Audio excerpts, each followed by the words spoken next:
Chapter 6 Lost and Found. The next morning, the first visitor to the house next door was Mr. Carmichael, back from Russia. But when he came into the house, his face was sad. Mr. Carrisford knew the answer at once. "You didn't find her," he said. "I found her," Mr. Carmichael said, "but it was the wrong girl.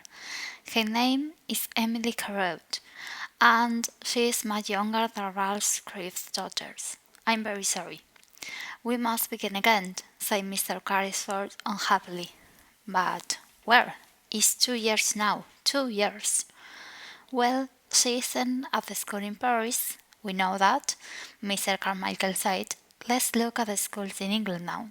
"Yes," said Mr. Carrisford. "Yes, we can begin in London. There is a school next door, Carmichael." Perhaps it was the magic again, but at that moment Ram Dass came quietly into the room. "The little servant girl from the attic is here," he said to Mr. Carrisford. "With the monkey. She ran away again last night to her room. Would you like to see her?" "Yes, Mr. Carrisford. Yes, I will bring her in." And Sara came into the room and stood in front of the Indian gentleman. She smiled at him. "Your monkey came to my room last night," she said, "and I took him in because it was so cold." Mr. Carrisford watched her face with interest. "That was kind of you," he said. Sara looked around us by the door. "Shall I give him to the Lascar?" she asked. "How do you know he is a Lascar?" said Mr. Carrisford. "Oh, I know Lascar," Sara said. "I was born in India." Mr. Carrisford sat up suddenly. "In India," he said. "But you're a servant at the school next door." "Yes, I am now," said Sara, "but I wasn't at first." The Indian gentleman looked at Mr. Carmichael, and then Mr. Carmichael looked at Sara. "What do you mean by at first, Jill?" he asked. "When my father first took me to school." "Where's your father?" said Mr. Carmichael. "He died," said Sara very quietly. "His fiend ran away with all his money, and there was not money for me. There was nobody to take care of me. So Miss Mitchin put me in the attic and said I must work for my bread." The Indian gentleman moved in his chair. "What was your father's name?" he said. "Tell me." Sara looked at him sadly. "Ralph Criff," she said. "He died in India from a fever 2 years ago."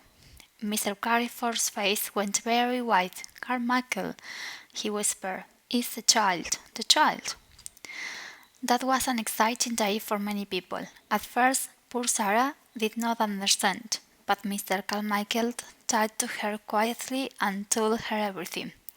The true story about her father's friend and the diamond mines, and the 2 years of looking for Ralph Crewe's daughter. At all the time, she said later to Mr. Carrisford when they sat by the fire, I was in the house next door. Tom Carrisford took her hand. "Yes," he said, "and you're never going back there. Your home is with me now. I'm going to take care of Ralph's little missus." Sara laughed happily. "And you were the friend, too. All these beautiful things in the attic came from you. You and Ram Dass. Becky and I thought it was magic." The Indian gentleman smiled at her. "We were sorry for you," he said. "Ram Dass moved very quickly, and he carried the things across the roof when you were out. I couldn't find Ralph's daughter, but I wanted to help somebody. And then Radans told me about this sad, lonely little servant girl in the attic next door." And so the story ended happily for everybody, but not for Miss Mitchell. Sara